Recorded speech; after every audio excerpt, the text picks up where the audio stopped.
ရိုးရိုးလေးပဲမေးမယ်အဲ့ဒါအားလုံးနော်ကိုမေးရမယ်မေးခွန်းဒါပေမဲ့ဘုံဘုံကဒီနေ့စမေးပေးလိုက်မယ်ဒါတို့တသက်တာလုံးမမေးဘူးဖြစ်နေမှာဆိုတော့ညတိုင်းတရားဟောတယ်ဘုံဘုံက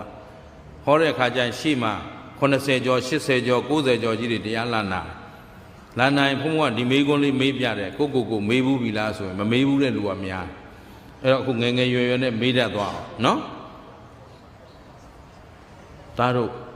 မြင့်မြတ်သူဖြစ်ခြင်းလားယုံညံ့သူဖြစ်ခြင်း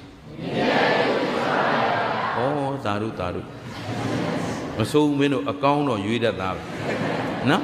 ကောင်းပြီအောက်တန်းစားဖြစ်ခြင်းလားအထက်တန်းစားဖြစ်ခြင်းသာဓုဟုတ်ပြီတန်ဖိုးမဲ့သူဖြစ်ခြင်းလားတန်ဖိုးရှိသူဖြစ်ခြင်းလားသာဓုတကယ်သာဓုခေါ်တာနော်လောက